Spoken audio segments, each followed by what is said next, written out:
Mukjizat Nabi Isa putra Maryam menghidupkan manusia sejak lama menjadi pusat perdebatan teologis antara Kristen Yahudi dan Islam. Bagi umat Kristen, kemampuan menghidupkan orang mati dipahami sebagai bukti bahwa Isa memiliki sifat ketuhanan, karena menurut keyakinan mereka, hanya Tuhan yang mampu memberi hidup. Mukjizat ini lalu dijadikan fondasi untuk menegaskan doktrin ketuhanan Isa dan konsep penebusan dosa. Namun, cara pandang ini ditentang keras oleh tradisi Yahudi yang justru menilai bahwa keyakinan Kristen adalah hasil manipulasi teologis Paulus yang menurut mereka telah mengubah ajaran tauhid para nabi. Di tengah dua kutub ini, para ilmuwan Muslim hadir dengan bantahan yang tegas, sistematis, dan berbasis wahyu serta akal sehat bahwa mukjizat menghidupkan manusia sama sekali tidak menunjukkan sifat ketuhanan, melainkan tanda kenabian yang diberikan oleh Allah kepada hamba pilihannya. Al-Quran menyebutkan secara eksplisit bahwa Isa putra Maryam menghidupkan orang mati dengan izin Allah. Frasa "dengan izin Allah" diulang berulang kali, bukan sebagai hiasan bahasa, melainkan sebagai penegasan akidah bahwa sumber kekuatan itu bukan berasal dari diri Isa, melainkan dari Allah semata. Para ulama tafsir menegaskan bahwa pengulangan ini adalah bantahan langsung terhadap anggapan ketuhanan Isa. Jika Isa memiliki sifat ketuhanan, maka tidak ada kebutuhan untuk izin dari pihak lain.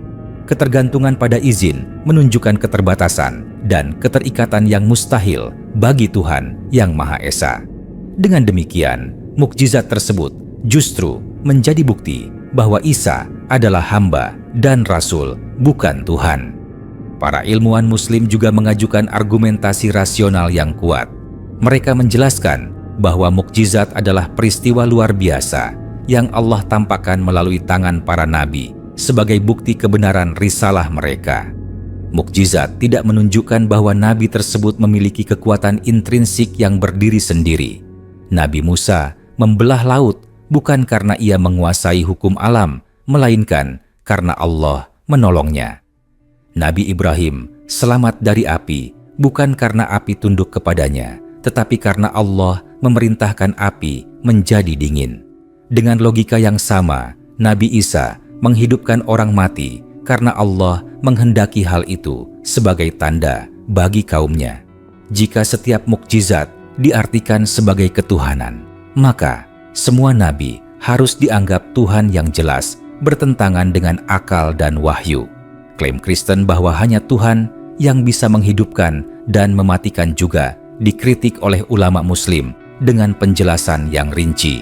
Mereka membedakan antara penciptaan kehidupan dari ketiadaan dengan pengembalian kehidupan atas izin Allah. Isa tidak menciptakan ruh dari ketiadaan, tetapi Allah mengembalikan ruh kepada jasad melalui doa dan perintah Isa sebagai nabi. Perbedaan ini sangat mendasar. Penciptaan mutlak adalah sifat Allah, sedangkan perantaraan dalam mukjizat adalah fungsi kenabian. Al-Quran menegaskan bahwa Isa berkata kepada kaumnya bahwa ia melakukan semua itu dengan izin Allah, sehingga setiap orang yang jujur secara intelektual seharusnya memahami batas ini. Pandangan Yahudi yang menyatakan bahwa umat Kristen dibohongi oleh Paulus juga dikaji secara kritis oleh ilmuwan Muslim. Dalam perspektif Islam, memang terdapat perbedaan besar antara ajaran Isa yang murni bertauhid dengan teologi Kristen pasca Isa yang berkembang melalui pemikiran Paulus.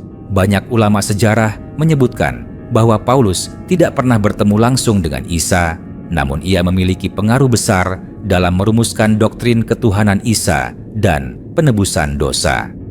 Namun, para ilmuwan Muslim tidak berhenti pada kritik terhadap Paulus semata.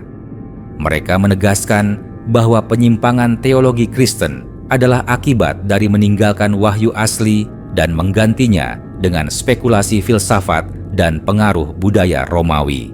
Dengan demikian, bantahan Islam bersifat lebih mendasar karena kembali kepada wahyu yang terjaga. Para teolog Muslim juga menekankan bahwa Isa sendiri menurut Injil mengajarkan ketundukan kepada Tuhan yang Esa dan berdoa kepadanya.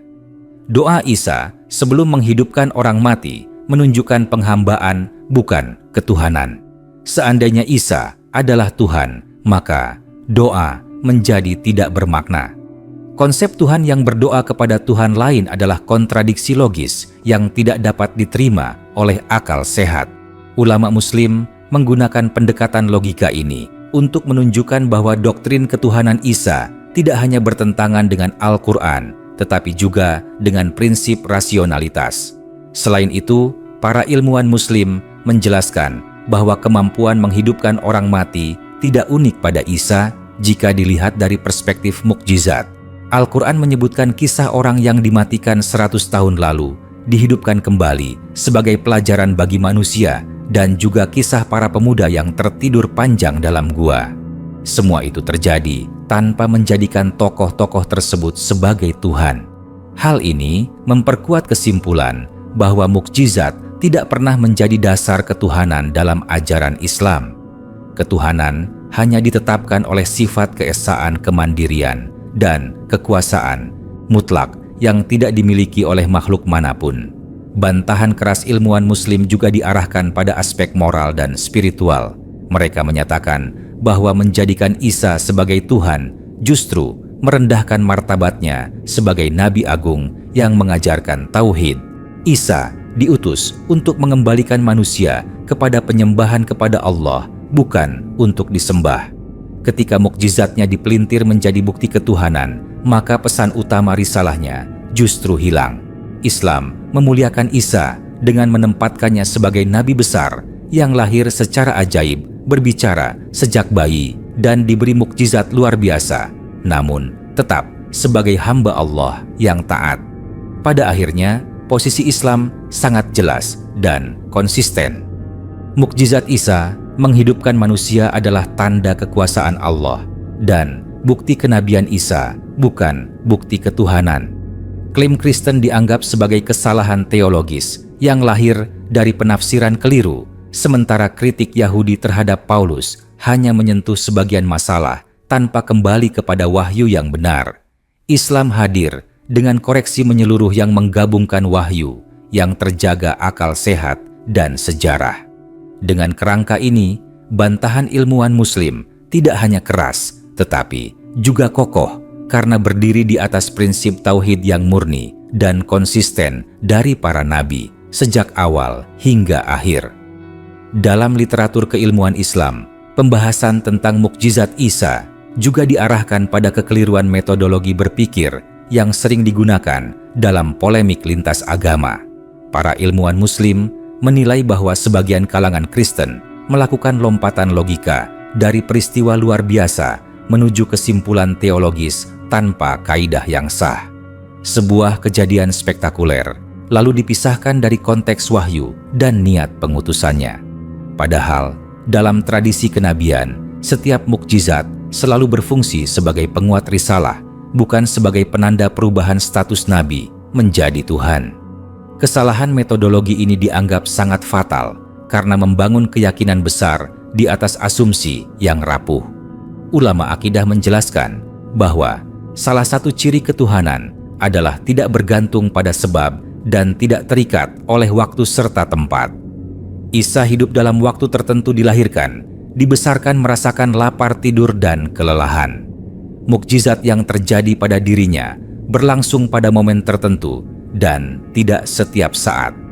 Ini menunjukkan bahwa kejadian tersebut berada dalam pengaturan kehendak ilahi, bukan kekuasaan mutlak yang melekat. Jika kemampuan menghidupkan manusia adalah sifat ketuhanan, maka seharusnya ia mampu melakukannya kapanpun, tanpa doa, tanpa permohonan, dan tanpa batasan. Fakta bahwa hal itu tidak terjadi menjadi bantahan filosofis yang sangat kuat. Para pemikir Muslim juga menyoroti dampak konseptual dari pengkultusan mukjizat. Ketika mukjizat dijadikan dasar ketuhanan, maka fokus manusia bergeser dari pesan moral dan hukum ilahi menuju pengagungan figur. Akibatnya, ajaran tauhid dan tuntunan hidup yang dibawa para nabi menjadi kabur. Dalam pandangan Islam, Isa diutus untuk memperbaiki penyimpangan Bani Israel, menghidupkan hati yang mati dengan iman, dan menegakkan keadilan. Mengalihkan misinya menjadi simbol ketuhanan, justru menghilangkan tujuan utama pengutusannya.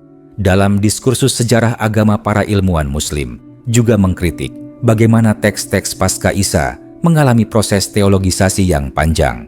Mukjizat yang awalnya dipahami sebagai tanda kenabian perlahan diberi makna metafisik baru seiring masuknya filsafat Yunani dan budaya Romawi. Konsep anak Tuhan dan penjelmaan ilahi tidak dikenal dalam tradisi para nabi sebelumnya. Islam memandang proses ini sebagai penyimpangan bertahap dari ajaran murni yang kemudian dikukuhkan melalui konsili-konsili gereja. Oleh karena itu, bantahan Islam tidak hanya bersifat doktrinal, tetapi juga historis. Pendekatan bahasa juga digunakan oleh para ulama Muslim untuk membantah klaim ketuhanan Isa.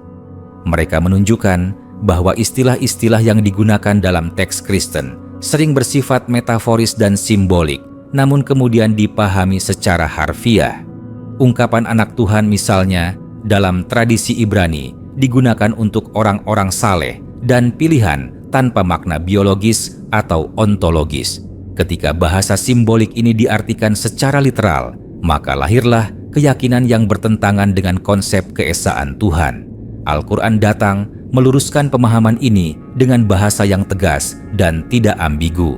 Dalam aspek teologi, perbandingan para ilmuwan Muslim juga menegaskan bahwa kekuasaan menghidupkan dan mematikan tetap milik Allah sepenuhnya, bahkan ketika mukjizat terjadi. Isa tidak pernah mengklaim kepemilikan kekuasaan tersebut untuk dirinya. Ia selalu mengarahkan manusia kepada Tuhan yang mengutusnya. Sikap ini konsisten dengan karakter para nabi sebelumnya.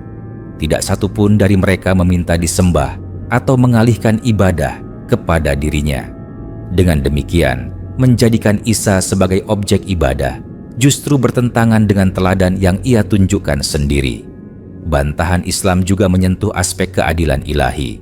Jika Isa adalah Tuhan, maka konsep ujian iman menjadi tidak masuk akal karena Tuhan tidak diuji dan tidak membutuhkan pembuktian. Mukjizat yang ditampakkan kepada kaumnya menunjukkan bahwa Isa berada dalam posisi diuji dan dibuktikan sebagai utusan. Hal ini menegaskan status kenabian, bukan ketuhanan. Allah menguji manusia melalui para rasul, sedangkan Allah sendiri maha sempurna dan tidak membutuhkan legitimasi.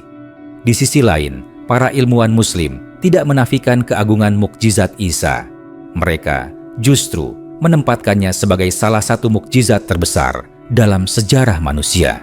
Namun keagungan itu dipahami sebagai cerminan kebesaran Allah, bukan elevasi makhluk menjadi Tuhan. Dengan kerangka ini, Islam mampu menjaga keseimbangan antara penghormatan dan penolakan terhadap pengkultusan berlebihan. Isa dimuliakan tanpa disembah, dipuji tanpa dipertuhankan, dan dicintai tanpa melanggar tauhid. Kesimpulan yang ditegaskan oleh para ilmuwan Muslim adalah bahwa polemik seputar mukjizat Isa tidak akan selesai selama titik tolaknya keliru. Selama mukjizat dipahami sebagai identitas ketuhanan, maka konflik teologis akan terus berulang. Islam menawarkan titik tolak yang lurus, yaitu tauhid sebagai fondasi seluruh pemahaman. Dari fondasi ini, semua mukjizat para nabi, termasuk Isa, mendapatkan tempat yang benar. Ia menjadi tanda kasih sayang dan kekuasaan Allah, sekaligus bukti kebenaran risalah. Dengan demikian, bantahan Islam bukan sekadar penolakan emosional, melainkan bangunan pemikiran yang utuh, rasional, dan konsisten dari awal hingga akhir.